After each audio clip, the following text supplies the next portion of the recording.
చాలా స్పైసీగా stuffed capsicum మన శ్రీ అగ్నిస్ బడ్జెట్ కిచెన్‌లో ఎలా తయారు చేసుకోవాలో చూద్దామా మరి? క్యాప్సికమ్ పైన కాడ తీసేసి లోపల ఉన్న సీడ్స్ గూడా రిమూవ్ చేసి పక్కకు పెట్టుకోండి. ప్యాన్‌లో కొద్దిగా ఆయిల్ వేసుకొని హాఫ్ టీ స్పూన్ ఆవాలు, హాఫ్ టీ స్పూన్ జీలకర్ర, 1 స్పూన్ వచ్చేసి పచ్చిమిర్చి, 1 స్పూన్ అల్లం తురుము వేసుకోవాలండి. మీడియం సైజ్ ఆనియన్ కట్ చేసుకొని వేసుకోండి. మీడియం సైజ్ టొమాటో గూడా సన్నగా కట్ చేసి వేసుకోండి. హాఫ్ టీ స్పూన్ కారం, పావు teaspoon garam masala, half teaspoon వచ్చేసి ధనియా పౌడర్ వేసుకోండి. పావు టీ స్పూన్ వచ్చేసి జీరా పౌడర్ వేసుకోండి. 2 స్పూన్స్ వరకు ఆమ్చూర్ పౌడర్ వేసుకోండి. టేస్ట్ చాలా బావుంటుంది.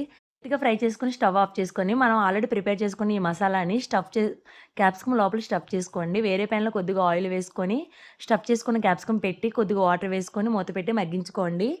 మూత తీసిన తర్వాత కొంచెం టర్న్ చేసుకోండి క్యాప్సికమ్. టర్న్ చేసిన తర్వాత రోస్ట్ అయినంత వరకు ఫ్రై చేసుకోండి. క్యాప్సికమ్ మాత్రం టేస్ట్ మాత్రం అదిరిపోతుంది. రైస్‌తోని జీరా రైస్‌తో కాంబినేషన్ చాలా బావుంటుంది. నార్మల్ రైస్‌తో కూడా చాలా బావుంటుంది. ట్రై చేయండి.